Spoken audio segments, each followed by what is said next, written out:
Good morning everyone. चलिए तो start करते हैं।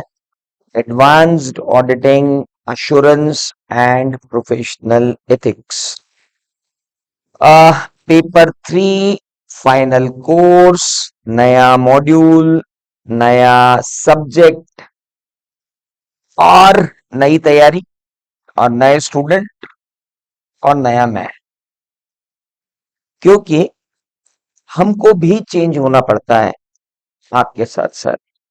तो चलिए जरा स्टार्ट करते हैं। 3 वॉल्यूम्स में आपको ये पेपर दिया गया है। Advanced auditing, assurance and professional ethics, जो मेरे नाटा में पढ़े हुए स्टूडेंट हैं जिन्होंने इंटरमीडिएट मुझसे पढ़ा है, आ, उन लोगों को खैर अब तो भूल गए होंगे। हमें मिले ही 1 से 1.5 साल होने आ गया, क्या याद होगा आई डोंट नो। और जो मुझसे नाटा में नहीं पढ़े हैं वो दोनों के लिए ही मुझे ऑडिटिंग तो बेसिक से उठाकर ही एडवांस पे ले जानी पड़ेगी। That I know very well. Office में आप लोगों का इतना बढ़िया उपयोग हुआ है और अभी तो डेट ऑफ एक्सटेंशन भी हो गई है, तो आज तो आप आराम कर रहे होंगे, बट ठीक है, आपके आराम में खलल डालने में आ गया हूँ हमारे सब्जेक्ट लेके। Now, advanced auditing, assurance and professional ethics, module 1 of 3। Intermediate में जो हमने पढ़ा था वो था ऑडिटिंग एंड एश्योरेंस। वो सिर्फ नॉलेज था जिसको आपने प्रैक्टिकली अप्लाई किया आपके ऑफिस में, और कर ही रहे हैं अभी भी। आप प्रैक्टिकली अप्लाई कर रहे हैं अपने ऑफिस में, हम वहीं चल रहे हैं। तो अब हम आज से शुरू कर रहे हैं आपके मई 24, नवंबर 24 और मई 25 स्टूडेंट्स के लिए ऑडिटिंग। ऑडिटिंग के सिलेबस पर अगर मैं आऊं, अब मुझे ये बताने की आपको जरूरत नहीं है कि पहले क्या था, अब क्या है, आगे क्या होगा, क्योंकि पहले जो था वो गया। अब जो नया है उस पर हम कंसंट्रेट करें तो ज्यादा बेटर होगा। So let's start. हमारा सिलेबस जो है advanced auditing, assurance and professional ethics है। इस पेपर का पहले नाम था advanced auditing and professional ethics, बीच में एश्योरेंस वर्ड भी जोड़ दिया गया क्योंकि आपका सिलेबस थोड़ा सा बढ़ा दिया। तो ये पूरा जो पेपर था, इसके अंदर बहुत बड़ा फेस अपलिफ्टमेंट हुआ है इस पर्टिकुलर फाइनल में। तो क्या अपलिफ्टमेंट हुआ है वो आपको अभी पता चल जाएगा। पूरा का पूरा ऑडिटिंग जो 100 मार्क्स का है, उसके अंदर आप मान लीजिए कि 60 से 70 नंबर तो इसको पूरी तरह से टेक्निकल कर दिया गया है। This is now very much technical, and जितना टेक्निकल ये इंटर में था उसका एडवांस टेक्निकल अभी है फाइनल में। तो हम बात कर रहे हैं आपके सिलेबस की। 100 मार्क्स का पेपर है। 30 मार्क्स के आपको आएंगे मल्टीपल चॉइस क्वेश्चन, बाकी 70 मार्क्स में आपको आएंगे ये सब। तैयारी तो वैसी ही करनी है जैसी आपने इंटर में की थी, लेकिन अब थोड़ा सा एडवांस लेवल पे तैयारी करनी पड़ेगी, इसलिए आपको मेरे साथ रोज आधा घंटा देना पड़ेगा घर पर, ½ एन आवर। मेरा तरीका वही रहेगा जो मैंने इंटरमीडिएट में आपके साथ लगाया था, और वो तरीका बहुत क्लियर था कि 5 रंग की 5 किताबों को एक एक बार पढ़ने की बजाय एक रंग के इंस्टीट्यूट के एक मॉड्यूल को 5 बार पढ़ लेंगे ना तो ज्यादा बेटर होगा, और हम उसी पर आज भी स्टिक हैं। हैंड रिटन नोट्स जैसे आपको बनवाए गए थे, इंटरमीडिएट में आपकी कॉपी बनवाई जाती थी, उसी तरीके से हैंड रिटन नोट्स हम यहाँ बनाकर काम करेंगे। कुछ मेरे प्री हैंड रिटन नोट्स रहेंगे, उनसे भी पढ़ेंगे। कुछ हम क्लासरूम में बनाएंगे, तो we will have a mix kind of teaching here. मेरा ख्याल है जितने बच्चे इकट्ठे हुए हैं तो सब इंटरमीडिएट में मुझसे पढ़े ही हुए होंगे। तो गुड, आप आगे बढ़ते हैं। नाउ, सबसे पहला चैप्टर है क्वालिटी कंट्रोल का, जिसमें SQC 1 और SA 220 डिटेल्स में है। इंटरमीडिएट में तो इनको खाली टच करके हमने छोड़ दिया था, वो भी सबसे लास्ट में, जब पूरी बैच खत्म होने वाली होती थी तब जाकर SQC1 को टच करते थे और ऐसे 220 को टच करते थे। अब जहां वो टच छोड़ा वहीं से इस टच को पकड़ना है। And now the last thing which we learn in intermediate is the first thing which we have to learn in final. It's the that's the greatest beginning of final, I must say. Then इन्होंने दिए general principle and auditors responsibility. अब आप देखें तो जिन जिन standards को उन्होंने intermediate में छोड़ दिया था, उन स्टैंडर्ड्स को फाइनल में आके पकड़ लिया। 240, 250, 260, 299, इनके बारे में कोई ज्यादा बातें हमने इंटरमीडिएट में नहीं की थी, लेकिन इनके बारे में अब उतनी ज्यादा बातें हमको फाइनल में करनी होंगी। लेकिन जो इंटर में पढ़ा था उसे भूलना नहीं है, क्योंकि उन्होंने नीचे नोट डाल के लिखा हुआ है, that is very important. Content of standard on auditing 200, 210, 230 is covered in depth in intermediate level. Thus, application part of above essay may be discussed in form of case studies at final. तो boss भूलना नहीं है, उनको तो साथ में रखना ही है। तो डेफिनेट सी बात है कि सारे ही स्टैंडर्ड पढ़ना है। अब आप ये ब्रैकेट में लगा के लिख दो कि आप हमसे तो केस स्टडी पूछ लोगे, हमारी केस हिस्ट्री बन जाएगी, तो बेटर है आप ये मान के चलिए कि ये सारे ही स्टैंडर्ड आपके कोर्स में हैं, इनमें एक भी ऐसा नहीं है कि जो आपके कोर्स से बाहर हो। फिर आए ये ऑडिट प्लानिंग स्ट्रेटेजी एग्जीक्यूशन पे, ऐसे 300, ऐसे 450, ऐसे 520, ऐसे 540, ऐसे 610, ऐसे 620। लेकिन इसका मतलब ये तो नहीं है कि बाकी छोड़ देंगे, क्योंकि बाकी उन्होंने ब्रैकेट लगा लगा के नीचे लिखी थी। मटेरियलिटी रिस्क असेसमेंट पे 315, 320 लेके आए, फिर 265 ले आए, और उसके बाद नीचे लिख दिया नोट कंटेंट 315, 320, ये सब हम पूछेंगे आपसे। तो बढ़िया है भैया, अब इतना सब आप अगर हमसे पूछना चाहते हो, if you want to ask us all these things, तो हमको तो सारे ही पढ़ना पड़ेंगे। आप मानिए पहला चैप्टर, दूसरा चैप्टर, तीसरा चैप्टर, चौथा चैप्टर, पांचवा चैप्टर, छठा चैप्टर, सातवां चैप्टर, आठवां चैप्टर, नौवां चैप्टर, 10वां चैप्टर, 11वां चैप्टर। 11 चैप्टर तो totally technical. All 11 chapters are purely technical in the new syllabus. They all are based on standards and standards and standards. उसके बाद 12वां chapter digital accounting and assurance का है। 13वें chapter में थोड़ा सा company audit touch हुआ है, that is group audit, consolidated financial statement का ऑडिट। उसके बाद बैंक ऑडिट अपनी जगह है, एनबीएफसी ऑडिट अपनी जगह है, पीएसयू ऑडिट अपनी जगह है, इंटरनल ऑडिट अपनी जगह है, due diligence, investigation and forensic accounting अपनी जगह है। फिर एक नई चीज जोड़ी, that is called sustainable development goals and environment and social governance and assurance etcetera. And then आपका आया कोड ऑफ एथिक्स।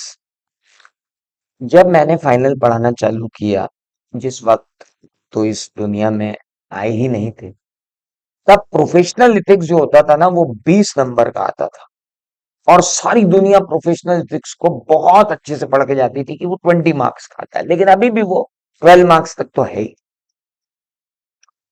तो अब आप मान के चलिए कि 12 मार्क्स का तो आपका आ गया कोड ऑफ इथिक्स। चलो उसको अगर रिड्यूस भी कर दूं तो 10, और थोड़ा रिड्यूस कर दूं तो 8। लेकिन अब 11 चैप्टर जो टेक्निकल है, इनको आप इग्नोर नहीं कर सकते। ये 11 चैप्टर जो है, ये इग्नोर तो आप कर ही नहीं सकते। पिछले सिलेबस तक फाइनल के ऐसा था कि बाकी सारे चैप्टर्स पढ़ लो, थोड़े से स्टैंडर्ड कमजोर भी रह गए तो चलेगा, पर बॉस ये थोड़ी सी अलग ही बात है। यहां पर तो कुछ भी नहीं चलेगा। We have to be very cautious about all these things. तो आप थोड़ा सा यहाँ पर सभी लोग ध्यान देंगे, और इस बात का ध्यान रखेंगे कि हम जब फाइनल पढ़ रहे हैं तो टेक्निकल एस्पेक्ट जब मैं पढ़ा रहा हूँ, तो आपका बहुत ज्यादा अलर्ट रहना जरूरी।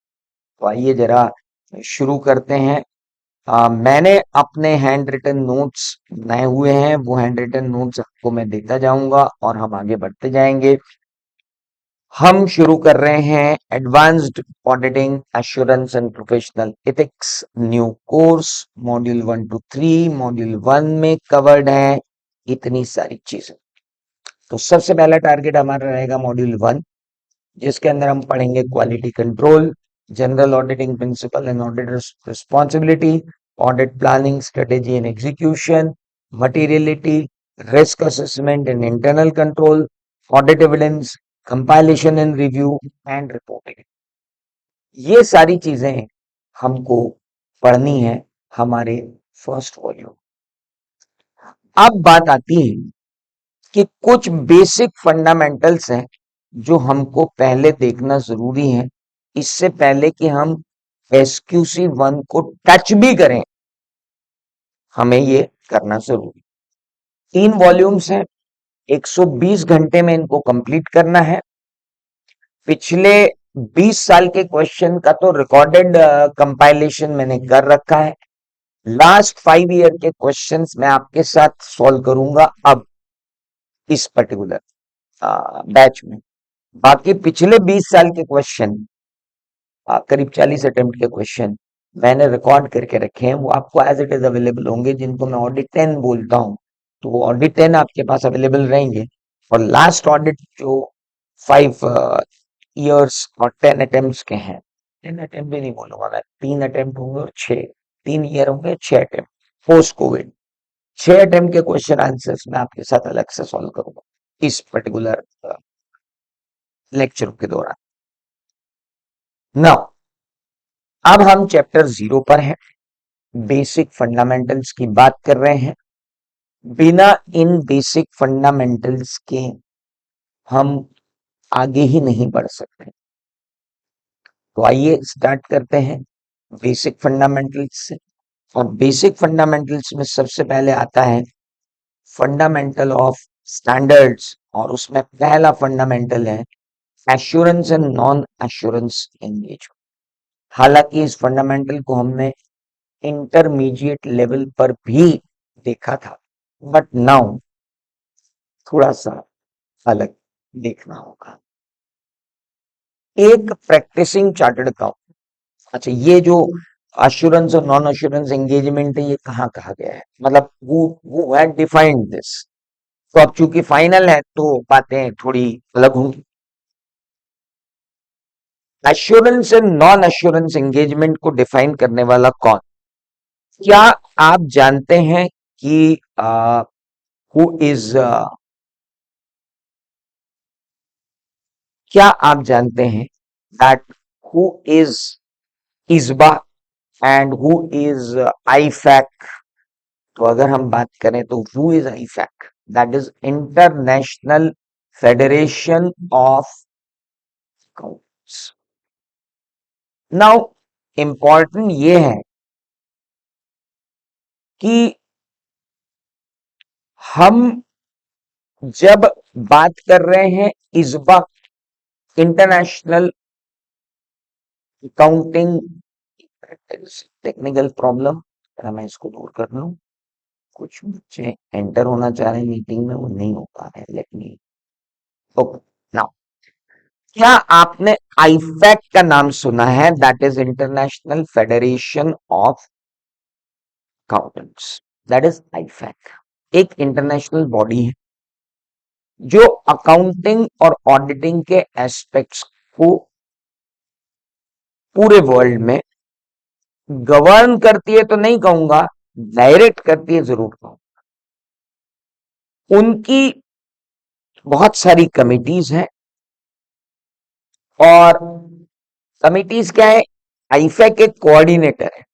We have international auditing and assurance standard board, we have international accounting standard board, we have international ethical standard board। ये जितने भी बोर्ड हैं ये सब वॉल्यूंटरी ऑर्गेनाइजेशन है जो डायरेक्शन दे रहे हैं पूरे वर्ल्ड को about accounting, about auditing, about ethics of accountants. तो उनको कोऑर्डिनेट करने का पूरा काम जो कर रहा है वो कर रहा है आईफैक। तो आईफैट ने IASB international account auditing and assurance standard board के साथ मिलकर ये पर्टिकुलर डेफिनेशन दी है assurance and non assurance engagement क्या होता है। उसको हमने इंडिया में अडॉप्ट कर लिया। We adopt the same thing in India. What is that? आप सबको मालूम है चार्टर्ड अकाउंटेंट्स दो टाइप के होते हैं, एक होते हैं प्रैक्टिसिंग, एक होते हैं नॉन प्रैक्टिसिंग। और प्रैक्टिसिंग चार्टर्ड अकाउंटेंट को इंटरनेशनली बोला जाता है practitioners. They are known as practitioners. Practitioners आपके दो तरीके के काम कर सकते हैं, एक अश्योरेंस एंगेजमेंट का काम कर सकते हैं, एक नॉन अश्योरेंस एंगेजमेंट का काम कर सकते हैं। तो either you can go for assurance engagement और you can go for non assurance engagement. Now important is what is assurance engagement. हालांकि इंटरमीडिएट में हमने एश्योरेंस एंगेजमेंट को टच किया, पर अब उसे टच किए काफी समय निकल गया है, तो मेरा ख्याल है हमको एश्योरेंस एंगेजमेंट पे आ जाना चाहिए। एश्योरेंस एंगेजमेंट क्या है? तो सर, एश्योरेंस एंगेजमेंट एक ऐसा एंगेजमेंट है जिसमें प्रैक्टिशनर इशू करता है एक कंक्लूजन। एक प्रैक्टिशनर है, वो एक कंक्लूजन इशू कर रहा है। उस कंक्लूजन के इशू करने से क्या होगा? मैं एज अ प्रैक्टिशनर हूं, मैं अगर एक कंक्लूजन इशू कर रहा हूं तो उस कंक्लूजन के इशू करने से क्या होगा? सर, मैं इसलिए कंक्लूजन इशू कर रहा हूं ताकि किसी का डिग्री ऑफ कॉन्फिडेंस जो है वो बढ़ जाए। किसका डिग्री ऑफ कॉन्फिडेंस बढ़ा रहे हो? इंटेंडेड यूजर का डिग्री ऑफ कॉन्फिडेंस बढ़ा रहा हूं। इंटेंडेड यूजर का डिग्री ऑफ कॉन्फिडेंस क्यों बढ़ा रहे हो और किस लिए बढ़ा रहे हो और किस में बढ़ा रहे हो? तो मैं इंटेंडेड यूजर का कॉन्फिडेंस एक सब्जेक्ट मैटर के अंदर बढ़ा रहा हूं। तो बड़ी सिंपल सी बात है यार, ये तो डेफिनेशन हमने इंटरमीडिएट में भी पढ़ी थी कि एक भाई एक प्रैक्टिशनर है, और हमने कुछ इस तरीके से पढ़ा था। तो जिन लोगों ने मुझसे नहीं पढ़ा है वो जरा एक बार और इसको देख ले, मैं कैसे पढ़ाता हूं। भाई, ये है एक रिस्पॉन्सिबल पार्टी। ये इंटरमीडिएट का नॉलेज है, लेकिन फिर भी हमको फाइनल में लेना पड़ेगा। ये है एक प्रैक्टिशनर और ये है इंटेंडेड यूजर। तो हमारे पास तीन लोग हैं, एक है रिस्पॉन्सिबल पार्टी, एक है प्रैक्टिशनर, एक है intended user.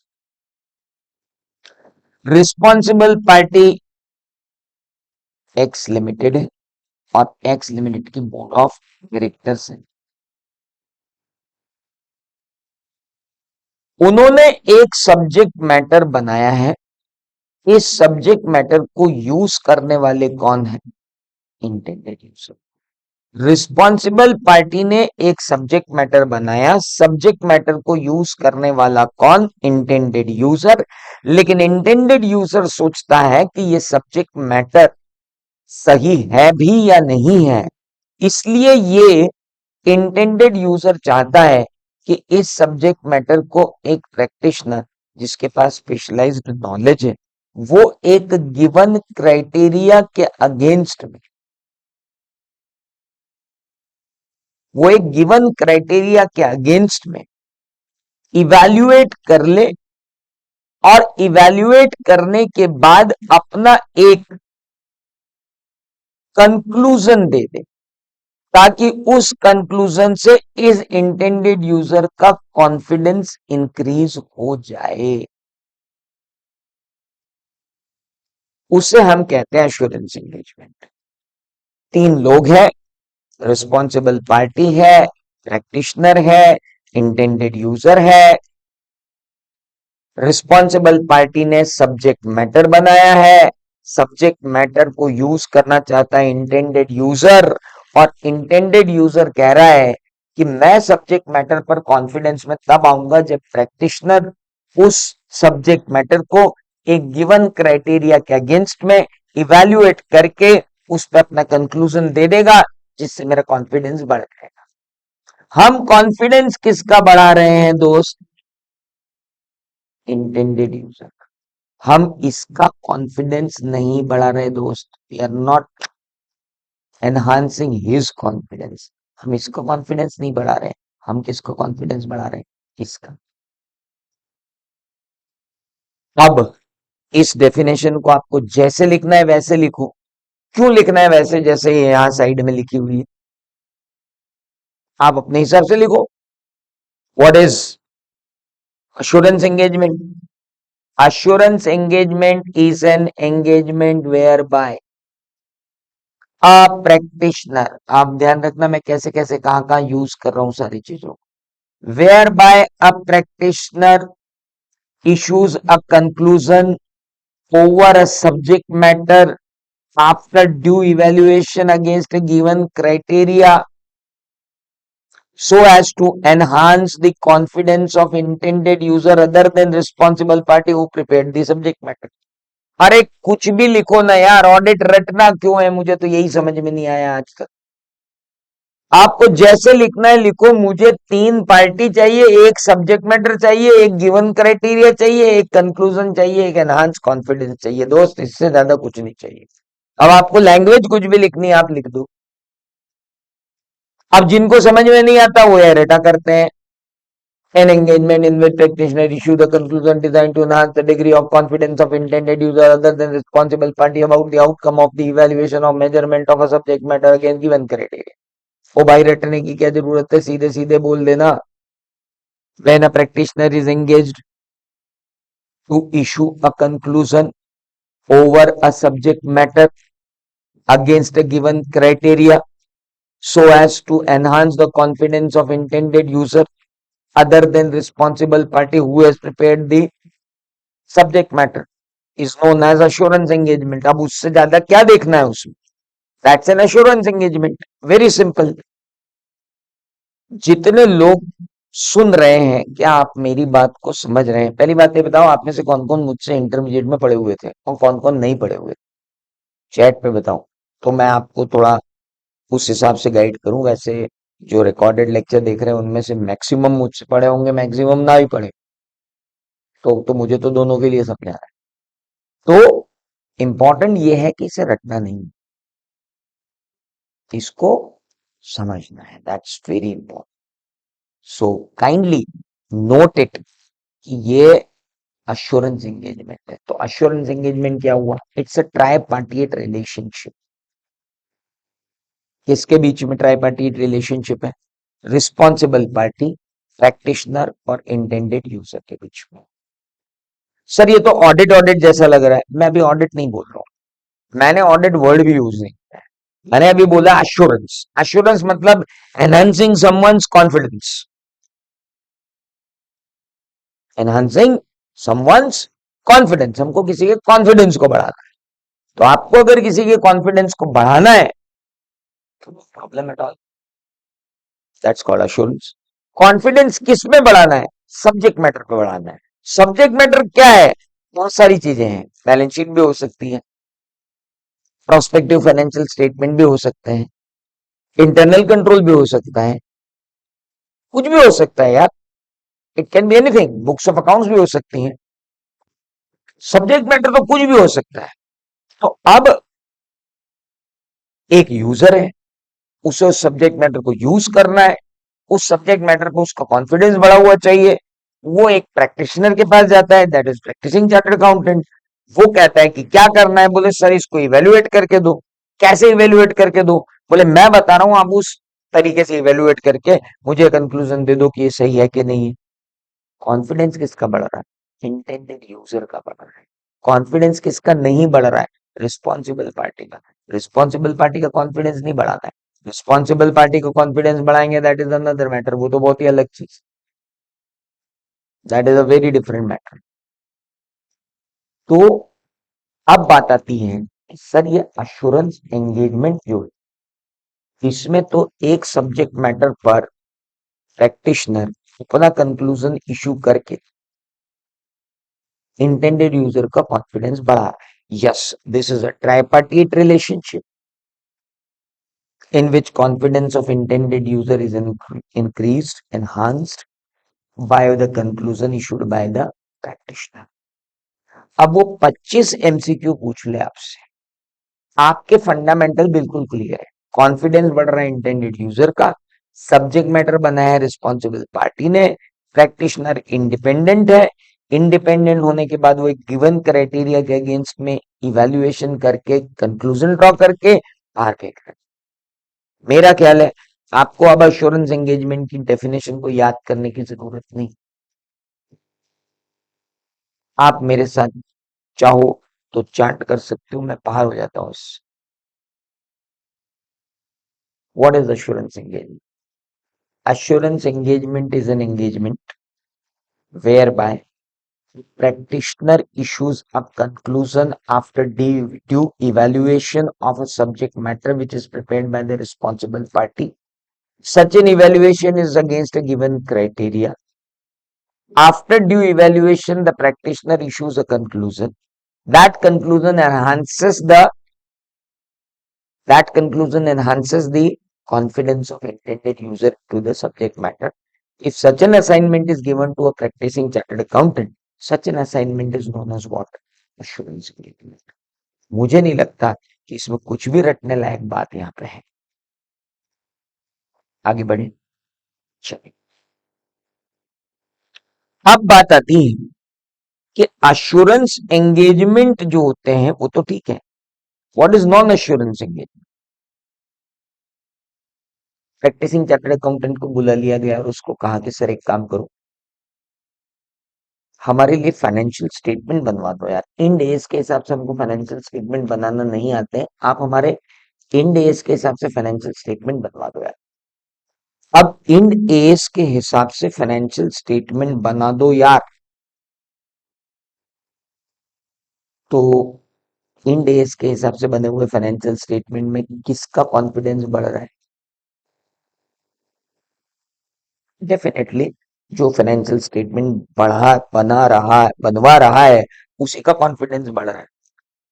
Is he an intended user? No. These financial statements are going to be used by someone else. तो जब कोई और फाइनेंशियल स्टेटमेंट को यूज करेगा दोस्त, तो बात ही खत्म हो गई ना यार, वो तो कोई और यूज कर रहा है फाइनेंशियल स्टेटमेंट को। तो if somebody else is using the financial statement, so intended user is different. And I am giving confidence to the person who is preparing these financial statements. So it's very clear here that I am doing an accountant's job. So this is non-assurance engagement. किसी ने कहा sir यार एक काम करो, हमने रिलायंस के बहुत सारे शोरूम खोल रखे, रिलायंस फ्रेश, और उसमें हमने कंट्रोल प्रोसीजर्स लगा रखे हैं। आप एक बार जाकर हर स्टोर पर ये देख लो कि यार ये कंप्लायंस प्रोसीजर सही चल रहे हैं कि नहीं चल। किसी ने कहा जैसे ओयो रूम वाले हैं, उन्होंने कहा सर हमने ओयो रूम्स जो हैं सब दूर बांट रखे हैं होटल्स में, और ओयो रूम की एक स्पेसिफिक रिक्वायरमेंट है कि उसमें इतना बड़ा टीवी चाहिए, इतना एक जग रखा होना चाहिए, एक टेलीफोन होना चाहिए, और मैट्रेसेस ऐसे होने चाहिए, रूम का साइज ये होना चाहिए। तो आप जरा देखें, जाकर के आपकी सिटी के अंदर हम आपको एक लिस्ट दे रहे हैं, इन होटल्स में जाकर जरा वेरीफाई करके देखिए कि हमारे एग्रीमेंट के हिसाब से जो उनको करना चाहिए था वो उन्होंने किया कि नहीं किया। Now, chartered accountants are engaged for this also. This is also a subject matter. What SOP they have developed, whether that SOP is followed or not, that's also what service. अब इस सर्विस से किसका confidence बढ़ रहा है? OYO rooms वालों का ही confidence बढ़ रहा है ना, ओयो का ही कॉन्फिडेंस बढ़ रहा है ना। This is not an assurance engagement. ये अश्योरेंस एंगेजमेंट नहीं, अश्योरेंस एंगेजमेंट वो है जिसमें किसका कॉन्फिडेंस बढ़ेगा? Third party. बहुत क्लियर है। अब जैसे मैं बात करूं, इंटरनल ऑडिट क्या है? चलिए आप यहाँ जितने लोग बैठे हैं, आप ही बताइए, क्या इंटरनल ऑडिट को हम अश्योरेंस एंगेजमेंट मानेंगे? चैट पर जवाब दें मुझे। क्या इंटरनल ऑडिट को हम एश्योरेंस एंगेजमेंट माने या ना माने? इंटरनल ऑडिट तो आप समझते हो। इंटरनल ऑडिट मतलब मैनेजमेंट ने ऑडिटर को अपॉइंट किया और कहा हमारे इंटरनल कंट्रोल को इवेल्युएट करो, ये देखो कि वो इफिशिएंटली और इफेक्टिवली ऑपरेट हो रहे हैं कि नहीं हो रहे, और अगर वो इफिशिएंटली और इफेक्टिवली ऑपरेट हो रहे हैं तो हमें रिपोर्ट करो। नाउ इंपॉर्टेंट इज कि जो ये इफिशिएंटली और इफेक्टिवली इवैल्यूएट कर रहे हैं हम इंटरनल कंट्रोल को एज एन इंटरनल ऑडिटर बन के, तो क्या ये एक अश्योरेंस एंगेजमेंट है? जवाब दीजिए, है या नहीं? जो वीडियो देख रहे हैं वो, जो रिकॉर्डेड देख रहे हैं वो भी अपनी कॉपी में एक बार जवाब लिखिए, है कि नहीं? एक स्टूडेंट का बोलना है, दूसरों का क्या कहना है?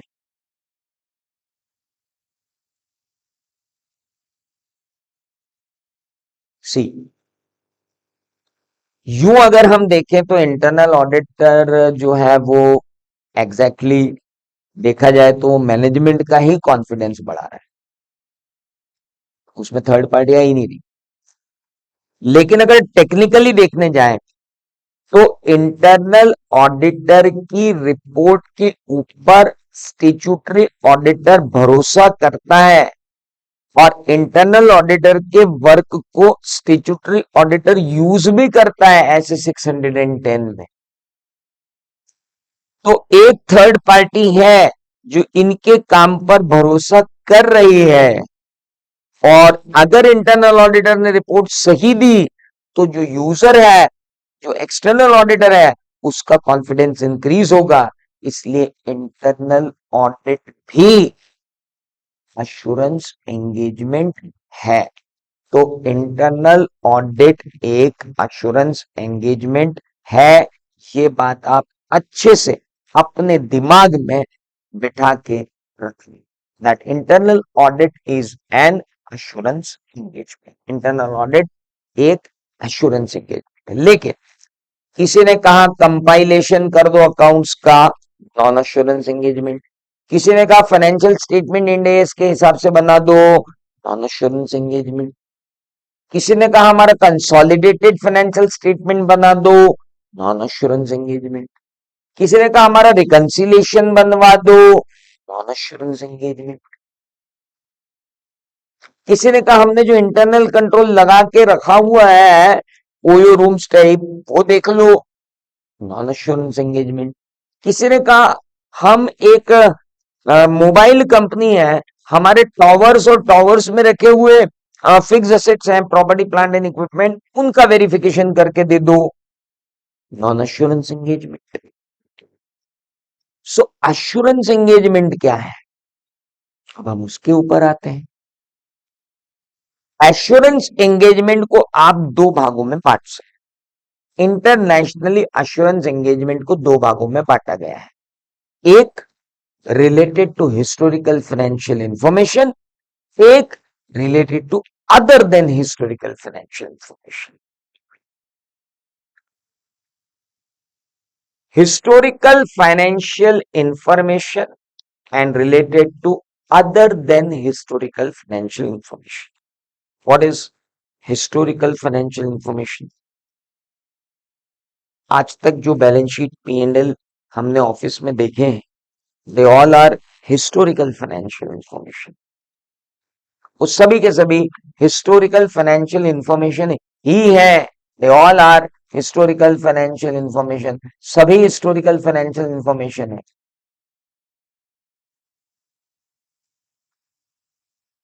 Very simple.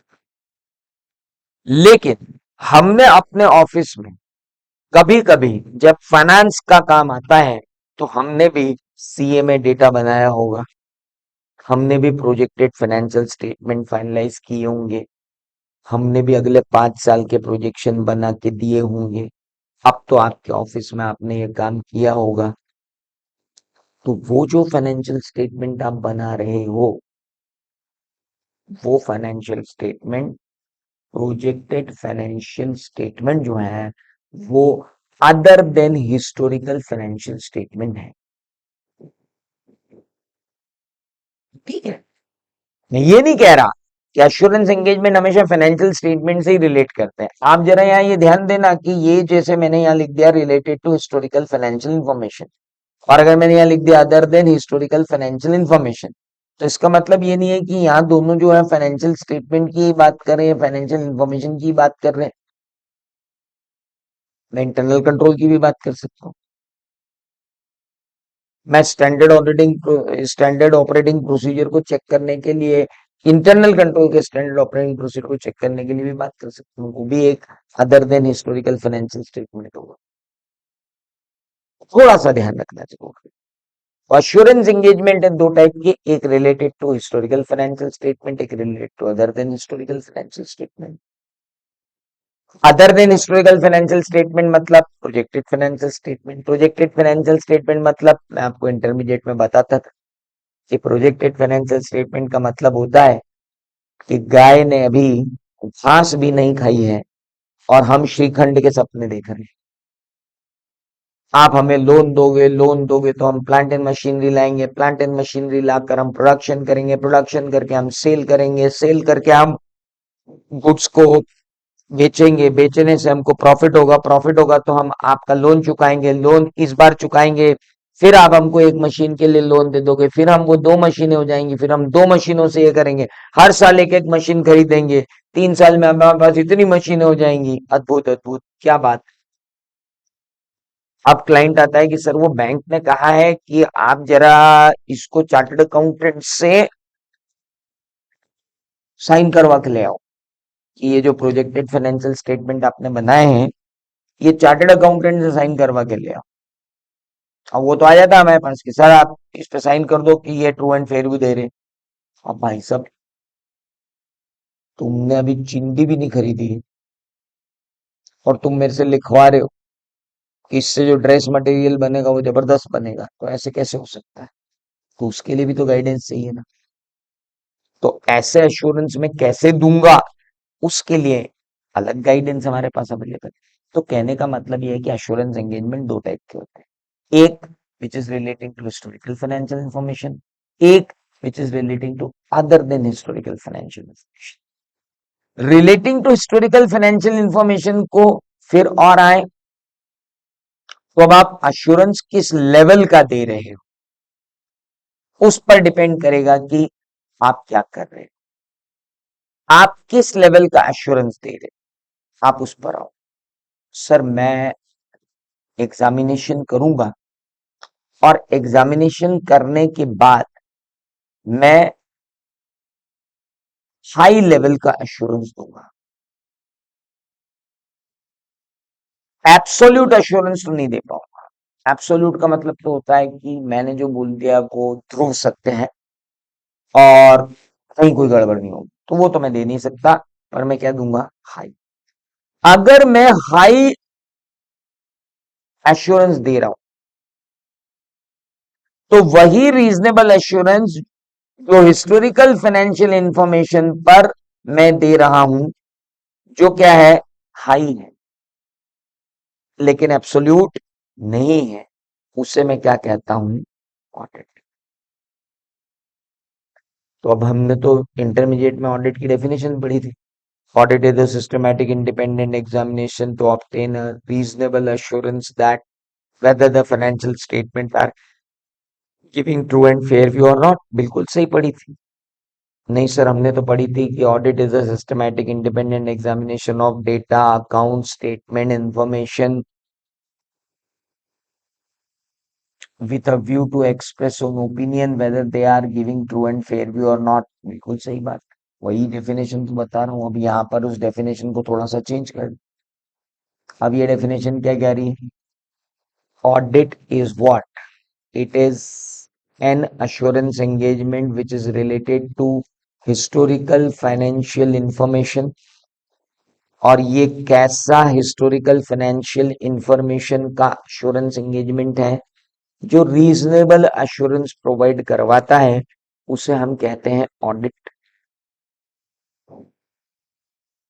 कई बार क्लाइंट हमारे पास आते हैं और कहते हैं हमें हिस्टोरिकल फाइनेंशियल स्टेटमेंट का इतना इन डेप्थ एग्जामिनेशन नहीं चाहिए, आप कुछ प्रिलिमिनरी ऑडिट प्रोसीजर लगा लें, कुछ प्रोसीजर लगा करके हमको लिमिटेड एश्योरेंस दे दें।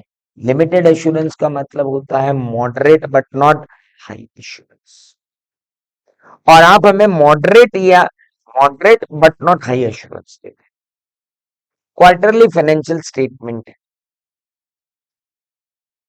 किसी अथॉरिटी ने कहा कि quarterly financial statement chartered accountant के पास से साइन करवा के ले आओ, तो उसने पूछा क्या पूरा ऑडिट करवा के आऊं?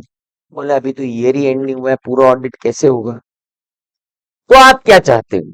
हम ये चाहते हैं कि कोई इसमें देख ले इस क्वार्टरली फाइनेंशियल स्टेटमेंट को कि प्राइमा फेसी इसमें कुछ गड़बड़ तो नहीं लग रही है। अच्छा, मतलब आपको हाई लेवल का एश्योरेंस नहीं चाहिए, आपको एक मॉडरेट लेवल का एश्योरेंस चाहिए। तो अगर आपको एक मॉडरेट लेवल का एश्योरेंस चाहिए तो उसे हम कहते हैं limited assurance. That is known as what? Limited assurance. So एक हुआ रीजनेबल एश्योरेंस और एक हुआ limited assurance. So we have reasonable assurance, we have limited assurance. Limited assurance अगर हम देते हैं तो उसे हम क्या कहते हैं? That is known as what? Review. Limited assurance is known as review. तो अब ये बहुत क्लियर है कि एश्योरेंस एंगेजमेंट एक घराना है, उस घराने के अंदर दो तरीके की सर्विस दी जाती है, एक हिस्टोरिकल फाइनेंशियल इंफॉर्मेशन के लिए, एक other than historical financial information के लिए। एश्योरेंस एंगेजमेंट के इस घराने में हिस्टोरिकल फाइनेंशियल इंफॉर्मेशन के लिए जो सर्विसेज दी जाती हैं उनमें दो तरीके के एश्योरेंस दिए जाते हैं। पहला एश्योरेंस दिया जाता है रीजनेबल एश्योरेंस, जिसमें हाई लेवल ऑफ एश्योरेंस होता है but not absolute level of assurance होता है। और एक होता है लिमिटेड एश्योरेंस, जिसमें मॉडरेट लेवल का एश्योरेंस होता है लेकिन हाई लेवल का एश्योरेंस नहीं होता।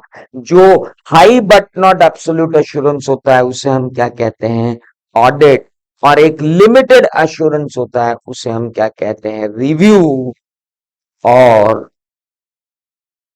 Institute of chartered accountants of India के auditing and assurance standard board ने ऑडिट करने के लिए जारी किए हुए हैं क्या? Standards on auditing, S is 100 to 999 series है। That is 100 to 999 series. मैं थोड़ा क्विक यहाँ पर इसलिए हूं क्योंकि ये सारी चीजें आपने इंटरमीडिएट में काफी अच्छे से पढ़ रखी हैं, सिर्फ थोड़ा सा डस्ट साफ कर रहे हैं हम लोग, क्योंकि इसके बिना हम फाइनल के टेक्निकल स्टैंडर्ड्स नहीं ले सकते। सारे ऐसे, सारे ऐसे ही, सारे एसआरई, सारे एसआरएस, सब कुछ आपके कोर्स में है। 60 से 70 नंबर के तो टेक्निकल स्टैंडर्ड आपके कोर्स में है, तो मुझे तो फिर से एबीसीडी करनी पड़ेगी और आपको भी पूरी एबीसीडी करनी पड़ेगी। तो आइए जरा देखें limited assurance on review. Review करने के लिए इंस्टीट्यूट के डबल एएसबी ने एश्योरेंस जारी कर दी, उन्हें कह दिया SRE, standard on review engagement, जिनके लिए एक सीरीज निकाल दी 2000 to 2699। आप इंपॉर्टेंट ये है कि अगर हिस्टोरिकल फाइनेंशियल स्टेटमेंट पर आपको लिमिटेड एश्योरेंस चाहिए तो आपने उसको बोल दिया रिव्यू। अब आप मुझे बताओ कि अगर मैं प्रोस्पेक्टिव फाइनेंशियल स्टेटमेंट बना के, प्रोस्पेक्टिव फाइनेंशियल स्टेटमेंट कोई मेरे पास बना के लाता है और कहता है इस प्रोस्पेक्टिव फाइनेंशियल स्टेटमेंट पर अपना ओपिनियन दे दो, अपना एश्योरेंस दे दो, तो आप खुद ही कहोगे कि जो चीजें अब तक हुई नहीं है उनके बारे में अगर आप मुझसे एश्योरेंस देने की बात करोगे तो मैं हाई लेवल का एश्योरेंस तो नहीं दे पाऊंगा, मैं दे तो लिमिटेड एश्योरेंस ही पाऊंगा। और लिमिटेड एश्योरेंस देने के लिए जो सर्विस मेरे पास है वो सर्विस कौन सी कहलाएगी? स्टैंडर्ड ऑन एश्योरेंस एंगेजमेंट वाली एश्योरेंस। अब आप बोलोगे लो सर, आप चालू है एश्योरेंस एंगेजमेंट से और वापस आ गया एश्योरेंस। अरे तो ठीक है ना, लड़के कितने टाइप के होते हैं? बोले एक लड़का जो सीए कर रहा है, एक लड़का जो सीएस कर रहा है, और एक लड़का जो लड़का है। क्या दिक्कत है आप? हिस्टोरिकल फाइनेंशियल इंफॉर्मेशन पर रीजनेबल अश्योरेंस देने वाली सर्विस को हमने बोल दिया audit. Limited assurance, historical financial information पर लिमिटेड एश्योरेंस देने वाली सर्विस को हमने बोल दिया review. Other than historical financial information पर लिमिटेड एश्योरेंस सर्विसेज जो हम दे रहे हैं उसे हमने बोल दिया एश्योरेंस। ऑडिट करने के लिए जो इशू किए गए वो कहलाए standards on auditing. Review issue करने के लिए जो कहलाए वो कहलाए रिव्यू स्टैंडर्ड्स।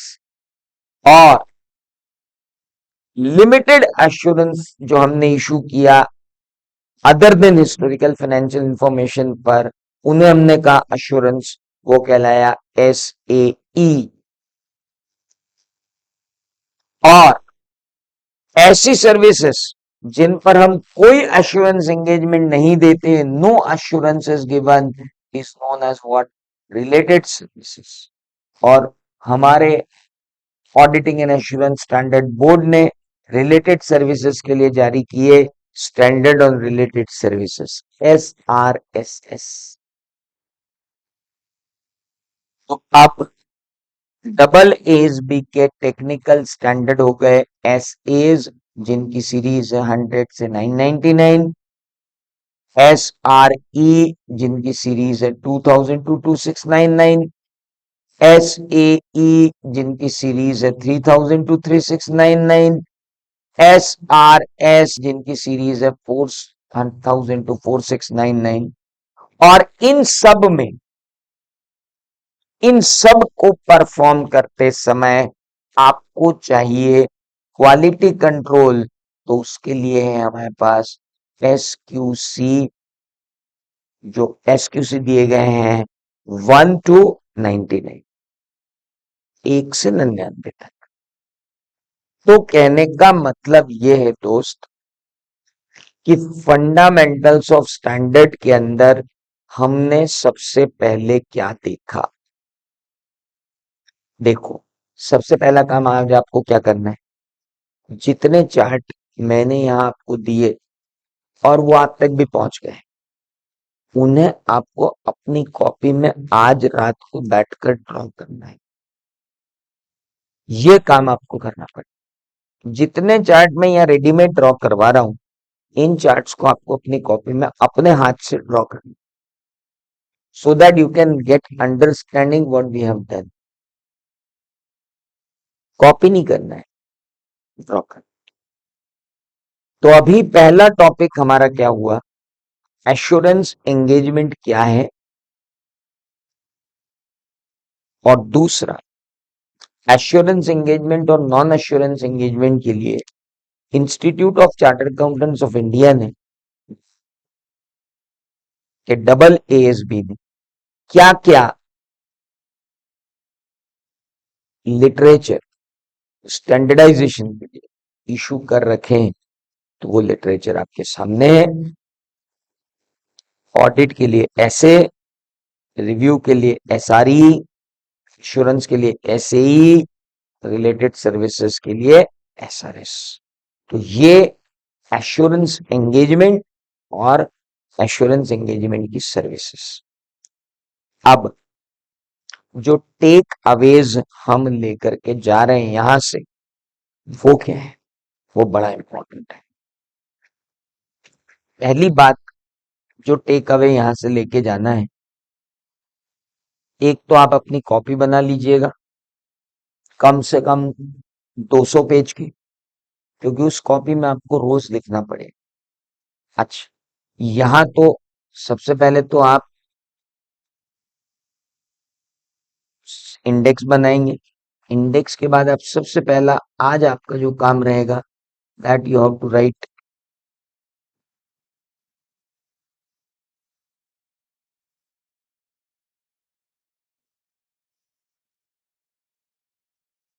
सबसे पहले आपको लिखना पड़ेगा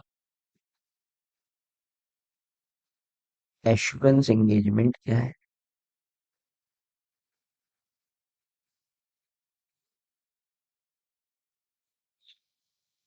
दूसरा आपको लिखना पड़ेगा assurance and non assurance engagement का chart.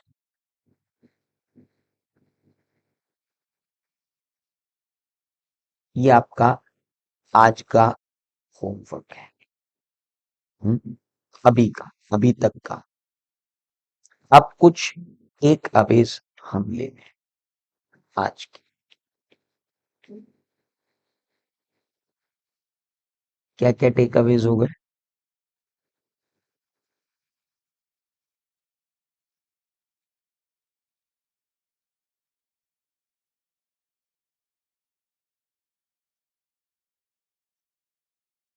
Practitioner can give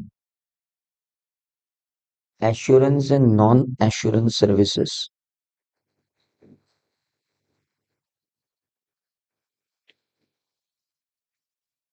Assurance services are audit, review and assurance.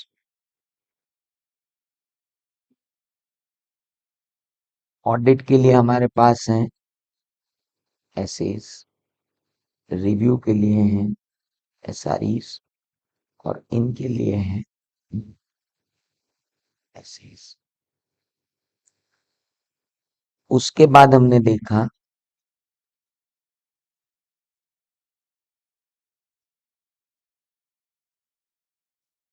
Non assurance services में आ जाएगा accounting, consolidation, reconciliation, compilation, agreed upon procedure. जो दो पार्टीज के बीच में एग्री हो जाए और इन सब के लिए इशू होते हैं SRS।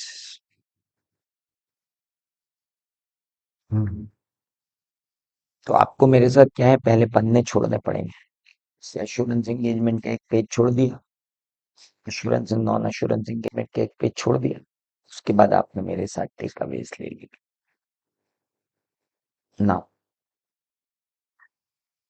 इतने फंडे क्लियर हो जाने के बाद मुझे नहीं लगता कि ऑब्जेक्टिव टाइप क्वेश्चन में जो इनसे रिलेटेड ऑब्जेक्टिव टाइप क्वेश्चन होगा उनमें आपको कोई दिक्कत आनी चाहिए। I don't think so that you will find any problem in such matter। तो ये तो था सबसे पहला रिवीजन। अब हम चालू करेंगे audit. Let's start the audit. अगर हम ऑडिट पर आते हैं तो पहले ऑडिट की उस डेफिनेशन पर जाना पड़ेगा जो इंटरमीडिएट में हमने पढ़ी थी, क्योंकि हम स्टैंडर्ड्स ऑन ऑडिटिंग शुरू कर रहे हैं। तो ऑडिट में सबसे पहले हमें जाना पड़ेगा उस डेफिनेशन पर जो ऑडिट की डेफिनेशन हमने पढ़ी थी, and that was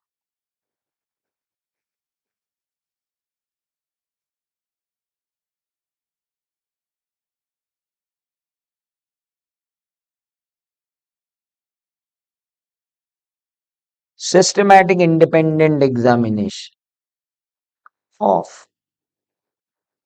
financial statement, data, records, information of an entity irrespective of its size and nature of business, or whether it is made for, whether it is made or whether it has objective of profit making or not,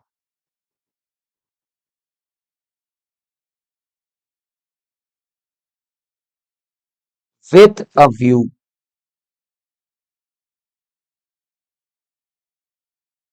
to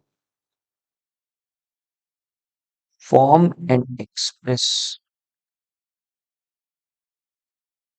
opinion on financial statement, whether they are free from material mistake. ये definition हमने intermediate level पर देखी थी, लेकिन इस definition को अब final level पर देखेंगे और थोड़ा अलग देखेंगे। ऑफिस जाने के पहले और ऑफिस जाने के बाद इस डेफिनेशन को देखने का पर्सपेक्टिव ही चेंज हो जाता है। देखिए आप, एक minute.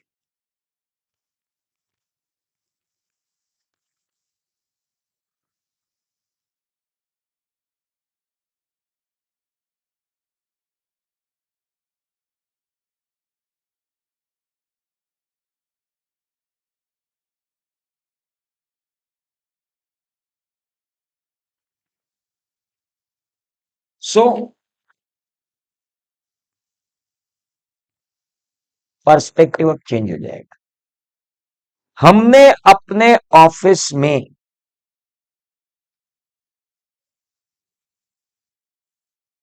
Records, data, information, financial statement, सबका सिस्टमैटिक इंडिपेंडेंट एग्जामिनेशन किया। छोटी एंटिटी थी तो छोटी एंटिटी थी, बड़ी एंटिटी थी तो बड़ी एंटिटी थी, प्रॉफिट कमाने के लिए थी तो प्रॉफिट कमाने के लिए थी, प्रॉफिट नहीं कमाने के लिए थी तो प्रॉफिट नहीं कमाने के लिए थी। सेक्शन 8 कंपनी का भी ऑडिट किया है, स्मॉल कंपनी का भी ऑडिट किया, ओपीसी का भी ऑडिट किया, प्रोप्राइटरशिप का भी ऑडिट किया, पार्टनरशिप का भी ऑडिट किया, ट्रस्ट का भी ऑडिट किया, क्लब का भी ऑडिट किया, कोऑपरेटिव सोसाइटी का भी ऑडिट किया। हमने तो सबके ऑडिट किए, अभी तक चल रहे हैं भाई साहब, सबके ऑडिट किए। Systematic independent examination of financial statement, data, records, information.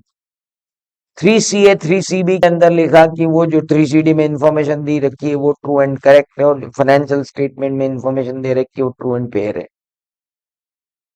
Company audit के अंदर मेन ऑडिट रिपोर्ट में देखा कि साहब ये financial statement true and fair view देते हैं, तो हम क्या कर रहे हैं, with a view to form and express opinion on financial statement whether they are free from material misstatement or not. यही तो कर रहे हैं ऑफिस में, और कर क्या रहे हैं, we were doing the same in our office. Systematic independent examination of financial statement, data, records, information of any entity, चाहे किसी लिए बनी हो।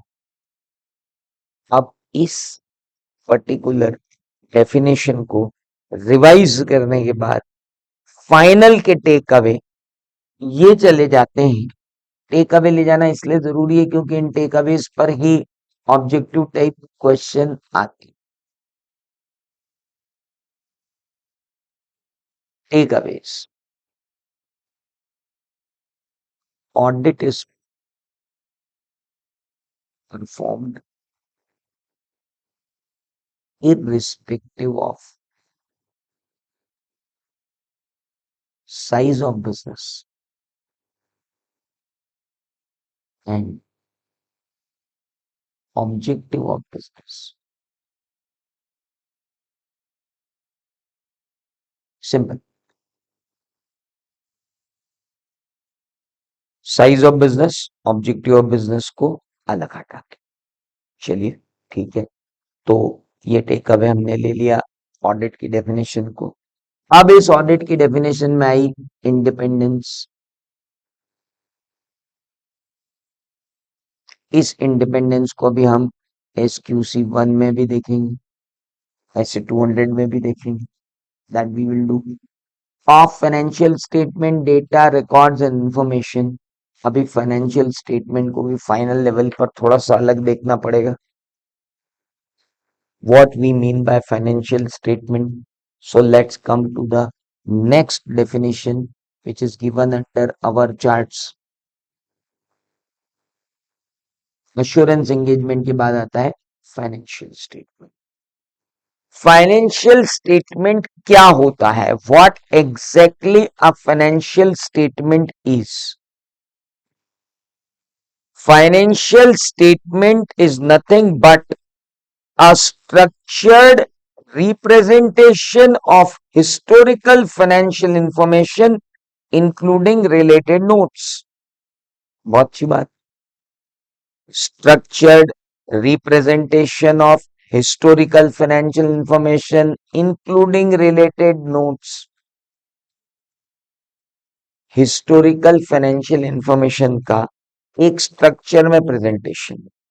क्यों कर रहे हो एक स्ट्रक्चर में प्रेजेंटेशन हिस्टोरिकल फाइनेंशियल इंफॉर्मेशन का? सर इसलिए कर रहे हैं ताकि हम कम्युनिकेट कर सकें कि भाई एंटिटी की economic resources and obligation at a point of time and changes therein over a period of time.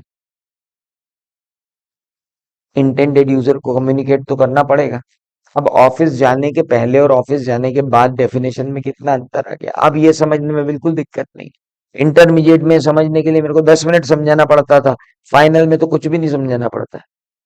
सबको मालूम है कि कंपनीज एक्ट जो है उसकी बैलेंस शीट जो बनेगी वो एक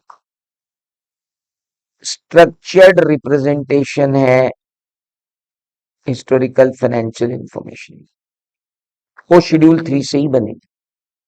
बैंक के अंदर भी शेड्यूल 2 ही लगेगा। इंश्योरेंस के अंदर भी इंश्योरेंस इरेडा के अकॉर्डिंगली ही बने। एनबीएफसी आरबीआई के गाइडलाइंस के थ्रू बनेगी। बैलेंस शीट तो बनेगी लेकिन बनेगी वो स्ट्रक्चर जो होगा वो एक स्ट्रक्चर होगा, मेरी और आपकी मर्जी से नहीं बन पाई। और आपको सबको मालूम है कि कि क्या कम्युनिकेट करने के लिए फाइनेंशियल स्टेटमेंट बनाए जाते हैं? तो इकोनॉमिक रिसोर्सेस यानी एसेट्स एंड ऑब्लिगेशन यानी liability at a given point of time यानी 31 मार्च। और आप सबको मालूम है अब तो ऑफिस जाने के बाद कि over a period of time यानी एक अकाउंटिंग पीरियड के खत्म होने पर शुरुआत से आखिरी तक जो भी चेंज होता है that change is also known as profit. तो ये तो हो गया बैलेंस शीट और ये हो गया P&L। So what is financial statements? Financial statements are nothing but a structured representation of historical financial information, including related notes, intended to communicate entities' economic resources and obligation at a given point of time and changes therein over a period of time, in accordance with financial reporting framework. In accordance with FRF, that is called Financial Reporting Framework. तो अब बात आती कि भाई financial reporting framework क्या है? Inter level पर financial reporting framework छोटा था, फाइनल लेवल पर यह फाइनेंशियल रिपोर्टिंग फ्रेमवर्क थोड़ा बड़ा हो जाए। इंटर लेवल पर फाइनेंशियल रिपोर्टिंग फ्रेमवर्क थोड़ा छोटा था, फाइनल लेवल पर वो थोड़ा बड़ा हो जाएगा। लेकिन फाइनेंशियल स्टेटमेंट की इस डेफिनेशन को लिखने के बाद हमारा घर का टेक अवे क्या है वो भी इंपॉर्टेंट है। अगली बात आपको अपने होमवर्क में देनी पड़ेगी, दैट इज फाइनेंशियल स्टेटमेंट की डेफिनेशन, और उसके बाद मेरी तरफ से टेक अवे ये होगा,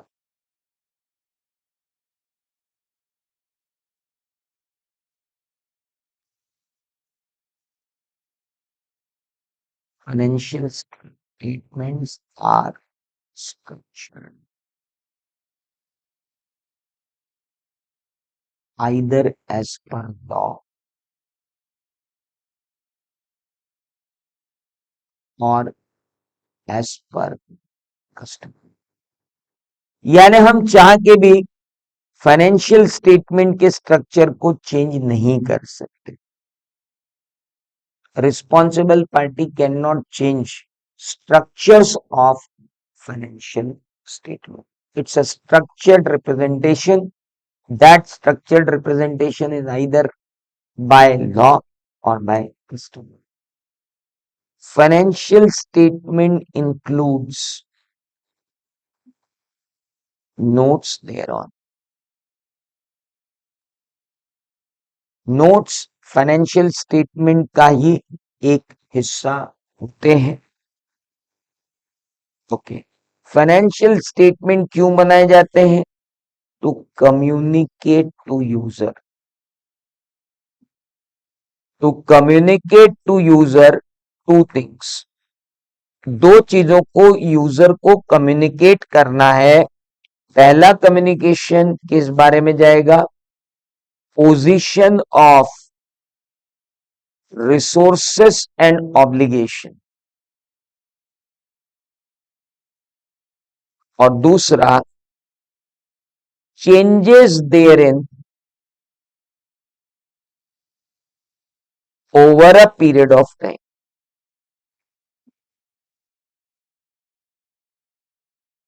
changes therein over a period of time.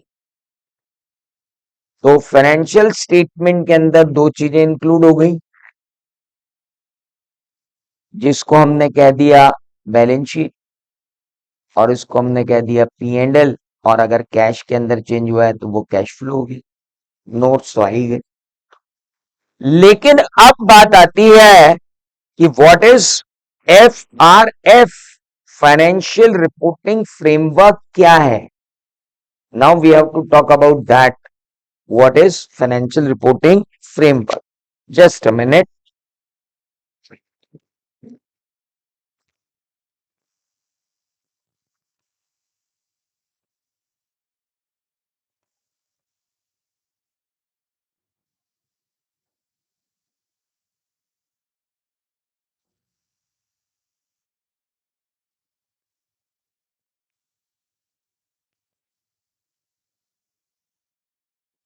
सो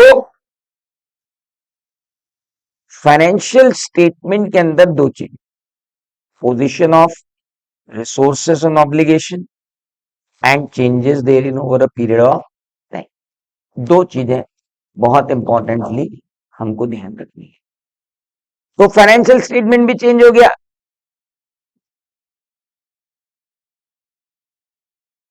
तो एक टेक अवे हो गया, दूसरा टेक अवे हो गया, और अब हम आ गए हैं किस पर?